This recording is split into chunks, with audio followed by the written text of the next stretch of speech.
The last person anyone expected to find in the silent, sterile halls of the Lee mansion was a child.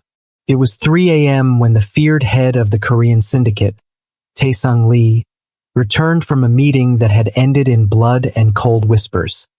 His security detail remained at the perimeter, leaving him to walk into the darkened house alone. But then, a sound. Not a floorboard creaking, not a window sliding, but a soft, rhythmic scraping coming from the kitchen floor. Tae-sung's hand moved to the weapon at his waist, his intense, serious gaze scanning the shadows of the doorway. Any other night, an intruder in this house meant a permanent disappearance. Tonight, it meant something that would shatter his world of absolute control. He stepped into the kitchen, flipped the light, and froze. There, sitting on the cold tiles in a neat pink dress with a white collar, was a young girl. She wasn't a thief. She wasn't a spy. She was a ghost hiding in the light. Tae-sung stared down at Ruby R. Wells, the 6-year-old daughter of his quietest maid, Shirley. The girl was calm, her soft features focused as she held a fork, eating cold rice and kalbi leftovers from a plate the staff had discarded hours ago. She didn't look up in terror. She didn't even seem aware of the dangerous, tattooed man standing over her in an open black suit, his chest covered in the dark ink of the syndicate. When Tae-sung finally found his voice, the child looked at him with eyes that believed she was invisible. She whispered the words that hit him harder than any rival's bullet. It was going to the trash anyway, Mr. Lee. Please don't tell Mommy I'm here. His chest tightened. He looked at the intricate tattoos of war on his own skin, and then at the small, fragile girl who thought she only deserved the food the world had thrown away. Shirley was the one worker who never complained, the one who worked triple shifts without a word. Now, he understood the secret she was hiding in the mansion's shadows. For a long moment, the man known as the Dragon said nothing. Then, he slowly put his weapon away and did something that would leave his lieutenants, his guards, and every person in that city absolutely speechless. Stay with me until the end. Because the choice Tae-sung Lee made in that kitchen didn't just change Ruby's life. It proved that true power isn't about who you fear, but who you choose to protect.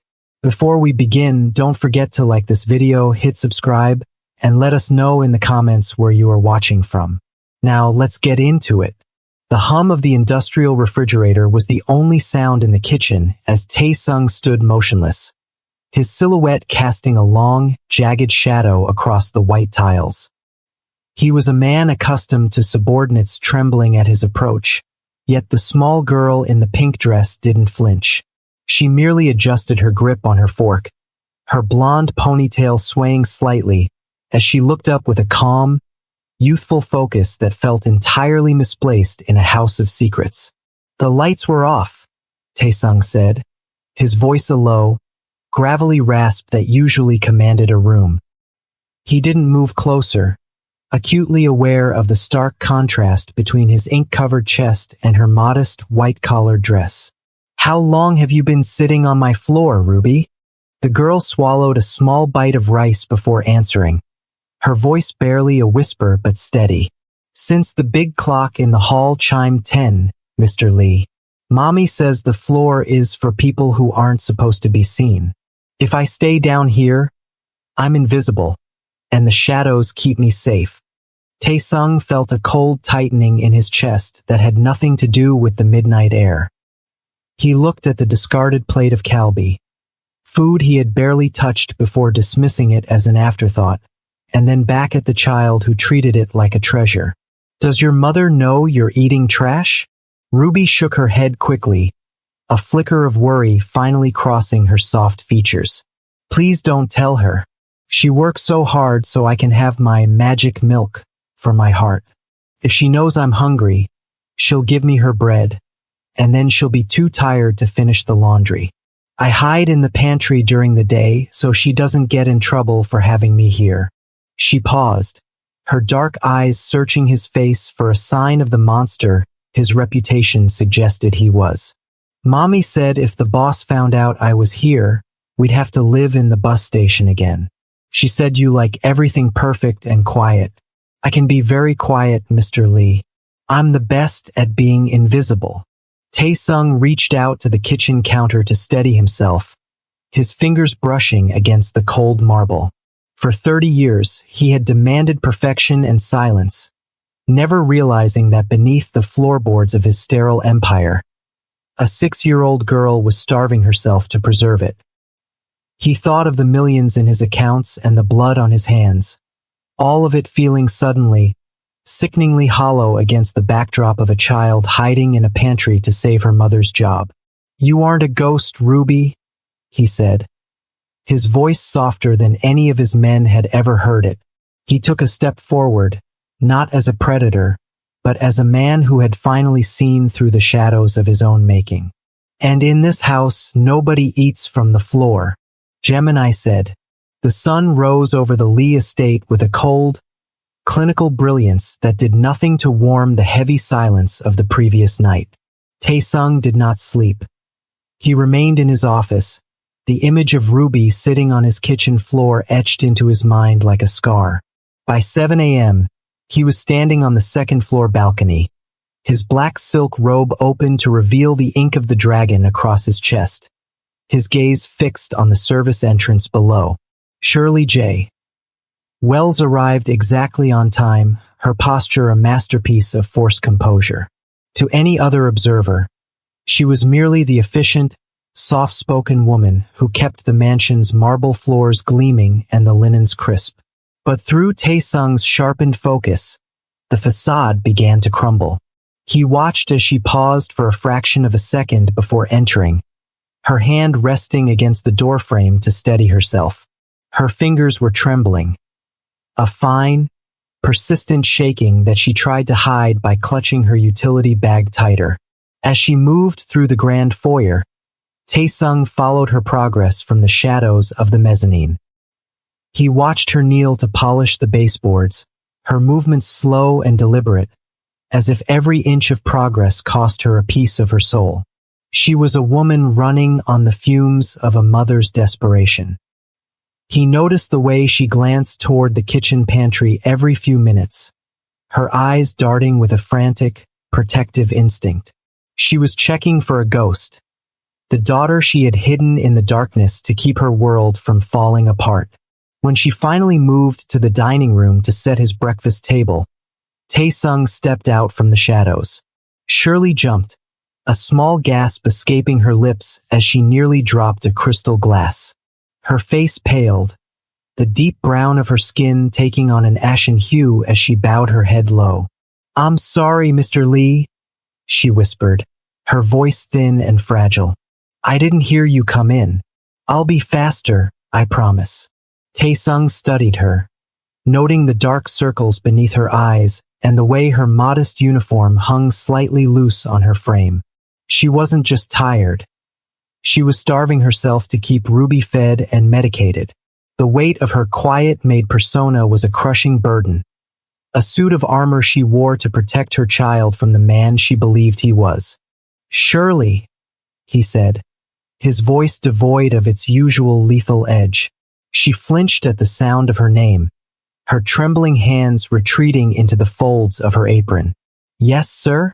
Did I miss a spot? I can redo the entire hall." "Sit," he commanded, gesturing to the chair at the head of the mahogany table, the seat of power in his house. Shirley's eyes widened in sheer terror. She looked at the chair as if it were an executioner's block. "Mr. Lee, I have work to do. The laundry, the study." "I didn't ask about the laundry," Tae-sung interrupted, his serious and intense gaze locking onto hers. "I told you to sit." As she lowered herself onto the edge of the velvet cushion, looking like a bird ready to take flight, Tae-sung realized that the silence he had demanded for years was actually a scream he had simply refused to hear. The dragon of the syndicate had spent his life building walls to keep the world out, never realizing that the most important battle was being fought by the woman now shaking in front of him. Tae-sung dismissed Shirley for the day with a cold efficiency that masked his true intent. watching from his window as she walked toward the bus stop with the same hollow, exhausted gait he had observed earlier. He waited exactly 1 hour before stepping into his obsidian sedan, navigating away from the manicured lawns of his estate and into the decaying heart of the city. He didn't need a map. His intelligence network had provided the address of the cramped, third-floor walk-up where Shirley and Ruby spent their few hours of rest. The stairwell smelled of damp concrete and broken promises, a sharp contrast to the sterile, expensive scent of his own halls. When he reached the door, he didn't knock. Instead, he stood in the shadows, his serious and intense gaze cataloging the chipped paint and the 3 different locks on the door. A mother's desperate attempt to keep the world at bay. Finding the door slightly ajar as Shirley hurried to change for her second shift, Taesung stepped inside with the silent, predatory grace of the dragon. The apartment was a singular room that breathed with the crushing reality of a triple-shift life.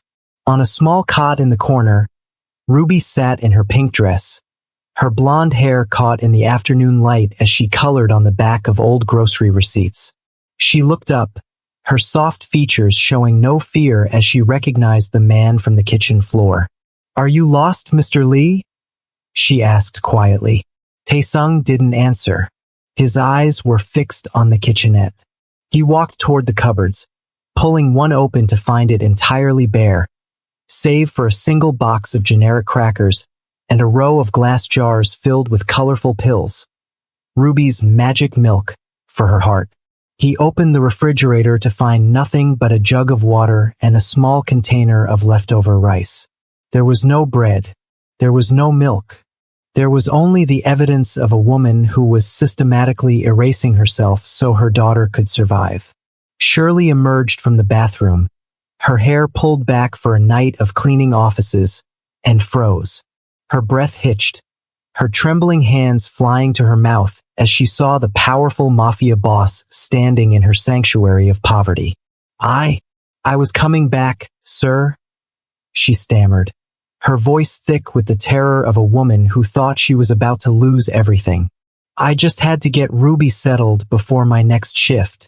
Taesung turned, his sharp jawline set as he looked at the empty cupboard, and then back at the woman who had spent years hiding this truth behind a quiet, perfect mask. The East Asian man with the ink-covered chest looked out of place in the dilapidated room, but for the first time, he didn't feel like a stranger.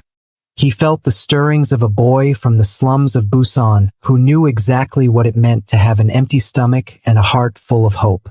"You aren't going to your next shift, Shirley," he said, his voice carrying the weight of an absolute command. "And this is the last time this cupboard will ever be empty." The obsidian sedan did not return to the mansion. Instead, it cut through the neon-drenched district where the city's predatory underbelly thrived. Taesung sat in the back, his serious and intense gaze fixed on a ledger he had summoned to his tablet. The numbers were an insult. A cleaning agency that siphoned 60% of Shirley's meager wages as a placement fee, coupled with high-interest payday loans that ensured she would never truly own the hours she worked. He felt the cold, calculated anger of a man who dealt in power, watching how these small-time leeches bled a woman who was already transparent with exhaustion. The car pulled up to a nondescript office above a betting parlor. Taesung stepped out, his black blazer open, the dark, intricate ink of the dragon on his chest visible in the flickering streetlights. He didn't bring his enforcers. For men like these, his name alone was a death sentence. He walked past the terrified receptionist and kicked open the door to the agency director's office. The man inside, a mid-level shark named Park, began to bluster until he looked into Taesung's eyes and felt the sudden, crushing weight of an apex predator in his small room. "Shirley Wells," Taesung said, his voice a low, terrifying vibration. "Her contract is void.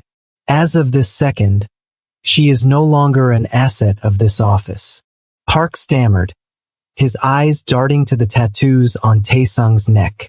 "Mr. Lee, there are protocols." the fees, the outstanding debt for her daughters. Taesung leaned over the desk, his shadow swallowing the man whole. The only thing outstanding is your life, should you ever contact her again. You have been stealing from a woman under my protection. That 60% you took?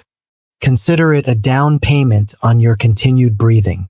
He tossed a single, heavy gold coin onto the desk, a syndicate mark that signaled a debt had been moved to the highest level.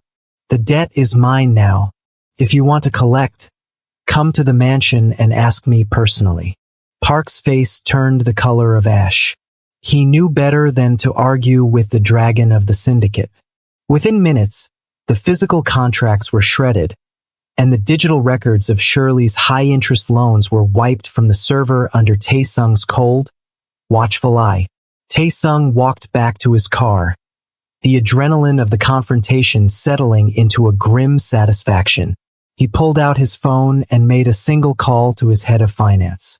Transfer the title of the apartment building on 4th Street to Shirley Wells, and set up a direct deposit for her new salary, quadruple the agency rate.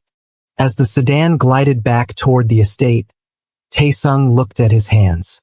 They were stained with the history of his rise to power, but tonight, they had done something he hadn't expected. He hadn't just cleared a maid's debt. He had started to pay back the ransom for his own soul. He had spent years demanding silence and perfection, but now he realized that the loudest statement he could ever make was ensuring that Shirley and Ruby would never have to be invisible again. The obsidian sedan glided back through the iron gates of the estate, but Taesung did not go to his office to count his profits. Instead, he walked straight into the grand kitchen. His presence, marked by the sharp jawline and the dark, intricate ink of the dragon on his chest, stilled the room. He looked at his head chef, a man accustomed to preparing sterile, perfect meals for a lonely boss, and gave a command that bypassed the usual ledgers of efficiency. "Prepare a feast," Taesung said, his serious and intense gaze brooking no argument. "Everything. The kalbi, the mandu, the seasonal banchan. And do not let me see a single empty plate." By the time the sun began to dip behind the city skyline, the grand dining room, a hall of mahogany and crystal that usually felt like a museum, breathed with the aroma of sesame oil and charred short ribs. Shirley stood by the sideboard, her trembling hands tucked into the folds of her apron, her face ashen as she watched the table being set for more than one person. She looked as though she expected a firing squad, not a dinner invitation. "Ruby," Taesung called out, his voice a low vibration that carried through the hall. The girl emerged from the shadows of the mezzanine, her pink dress a bright splash of color against the somber wood of the mansion. Her soft features were curious, her dark eyes wide as she took in the spread. She looked at the floor, perhaps expecting her dinner to be served there again. But Taesung stepped forward and pulled out the heavy, velvet-cushioned chair at the head of the table, the head of house seat where only the dragon usually sat. "Sit here," he said, his voice softer than Shirley had ever heard it. "But that's your chair, Mr. Lee," Ruby whispered, her ponytail swaying as she looked up at him. "Mommy said I'm supposed to stay in the shadows." "The shadows are gone, Ruby," Taesung replied, lifting the small girl and placing her into the seat of honor. "In this house, the guest of honor sits here." Shirley let out a choked sound, her hands flying to her mouth to stifle a sob as she realized her daughter was no longer a secret to be hidden, but a person to be seen. She moved to serve the food, her instinct to work still driving her. But Taesung caught her arm with a firm, surprisingly gentle grip. "Not tonight, Shirley," he said, his sharp eyes meeting her glossy, tear-streaked ones. "Tonight you sit next to her. The agency is gone, the debt is cleared, and from this moment, you are the manager of this household, not its shadow." As the three of them sat together, the silence of the mansion was finally broken, not by the mechanical click of clocks or the cold scratch of pens, but by the sound of Ruby laughing as she reached for a piece of kalbi that was no longer a leftover. Taesung looked at his own plate, realizing that the sterile perfection he had demanded for decades was a hollow victory compared to the warmth of a child who no longer felt the need to be invisible. He had built an empire of fear, but as he watched Ruby eat, he realized he was finally building something that might actually last. A seat at the table for those the world had tried to throw away. The warmth of the dining room felt like a distant memory the moment Taesung stepped into the soundproofed depths of his basement war room. Waiting for him were 3 men who had helped him build his empire on a foundation of cold logic and colder violence. His senior advisor, a man named Min with eyes like polished flint, did not rise when Taesung entered.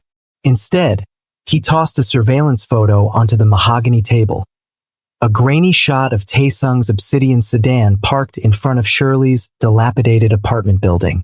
"The streets are talking, Taesung," Min said, his voice a low, dangerous rasp. "They say the dragon has traded his fire for a maid's apron. They say you are clearing debts for nobodies and playing house with a child who doesn't belong in our world." Taesung sat at the head of the table, his black blazer open to reveal the dark, intricate ink of the dragon on his chest. He remained silent, his serious and intense gaze fixed on Min. The silence stretched, becoming a physical weight in the room, until another advisor leaned forward. "It's bad for business. Mercy is a contagion, boss. If the other families think you've gone soft for a girl in a pink dress, they'll start testing our borders by morning." Taesung finally moved, but it wasn't to reach for a weapon. He reached for a glass of water, his movements surgical and controlled. "You think power is measured by how many people you can step on," he said, his voice a low vibration that made the air in the room feel thin. "You think my authority is so fragile that a single act of protection shatters it." He stood up slowly, leaning over the table until he was inches from Min's face.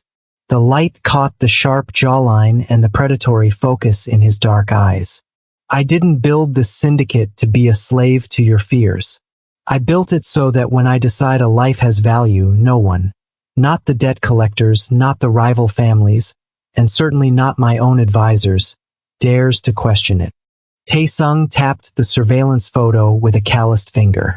"You call her a nobody. I call her the manager of my household. And that child? She is under my shadow." He straightened his jacket, his posture radiating a terrifying sense of purpose. "If any of our business partners think this is a sign of weakness, tell them to come to the mansion. I'll show them personally that the dragon hasn't lost his teeth. He's just decided who is worth protecting." The advisors exchanged looks of genuine unease.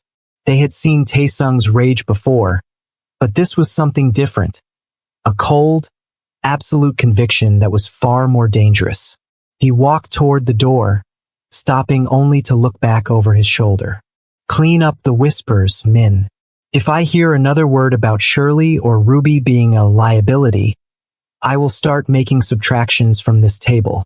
As he walked back toward the upper floors, Taesung felt the weight of his reputation settle back onto his shoulders, but it no longer felt like a burden.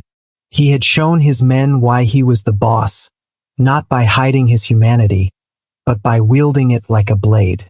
Taesung stepped out of the cold shadows of the war room and into the quiet, sun-drenched hallway of the mansion's private wing. He looked down at the dark, intricate ink of the dragon on his hand and realized that while his advisors feared his softness, they had no idea how much power he was truly capable of wielding when it wasn't for destruction. He pulled out his phone and made a single call to Seoul, bypassing his usual fixers and contacting a man whose hands were as legendary in the operating room as Taesung's were in the boardroom.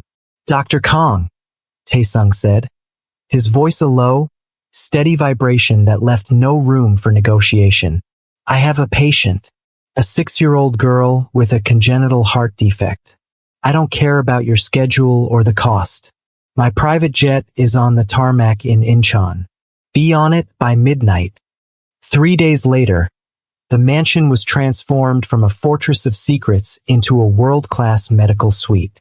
Taesung watched from the doorway as the specialist, a man who usually only treated heads of state, knelt to Ruby's level. Ruby sat on the edge of a velvet-cushioned chair, her pink dress a bright splash against the sterile white of the medical equipment. She looked at the doctor with her soft, youthful features, her blonde ponytail swaying as she tilted her head. Shirley stood in the corner, her trembling hands clutched together, her eyes glossy with tears as she watched the magic milk she had struggled to afford be replaced by the highest level of care the world could offer. She looked at Taesung, her expression one of profound, speechless gratitude. The East Asian man with the sharp jawline didn't look away. He remained focused on Ruby, his serious and intense gaze softening only when the child caught his eye and gave him a small, trusting smile. "The procedure is complex, Mr. Lee," Dr. Kong noted, reviewing the scans with a frown. "But with the equipment you've flown in, the success rate is high. She will never have to hide in the shadows again." Taesung nodded once, a gesture of absolute finality.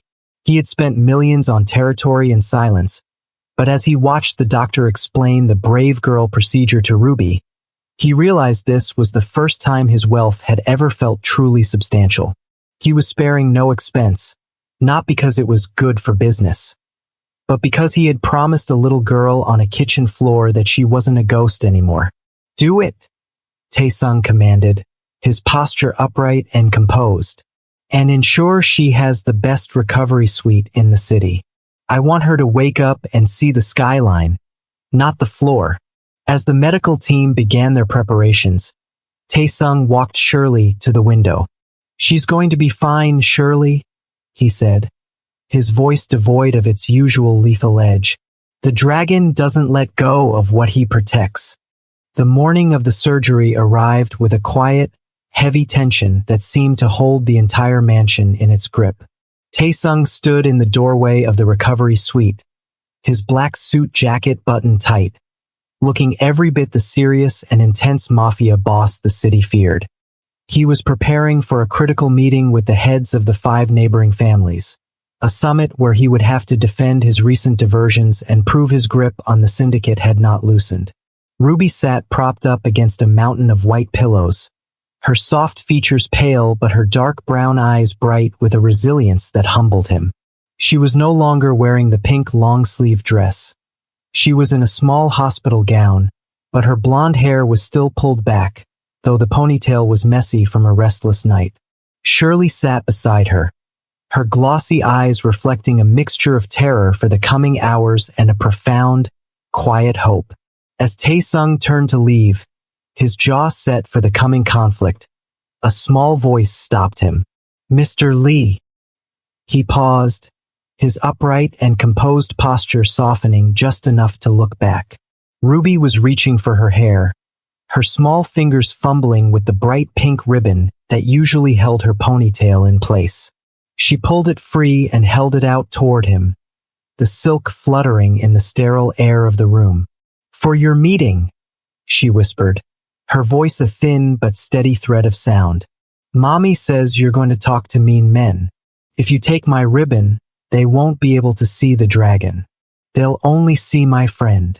Taesung felt a strange, sharp ache in his chest, a sensation far more potent than any physical wound he had ever sustained.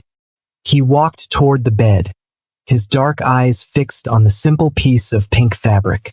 To his men, this was a trifle, a sign of weakness that would confirm every whisper of his softness. To him, it was a covenant. He didn't hesitate. He took his leather briefcase from the side table and, with hands that had orchestrated the fall of empires, carefully tied the pink ribbon around the handle. The bright, modest color stood in stark, dramatic contrast to the expensive black leather and the dark ink of the tattoos on his wrists. "I'll keep it safe, Ruby," he said, his voice a low, gravelly vow. "And when I come back, you're going to tell me all about the dreams you had while you were asleep." Shirley let out a shaky breath, her glossy eyes overflowing as she watched the most dangerous man in the city walk out of the room with a child's hair ribbon as his only shield. Taesung moved through the halls with a renewed, terrifying purpose. He wasn't just fighting for territory anymore. He was fighting to ensure that the world remained a place where a girl in a pink dress never had to hide again. As he entered the summit, the rival bosses stared at the briefcase, their expressions flickering with confusion and hidden scorn. But Taesung merely placed the case on the table, the pink ribbon front and center, and looked at them with a focused gaze so cold it silenced the room.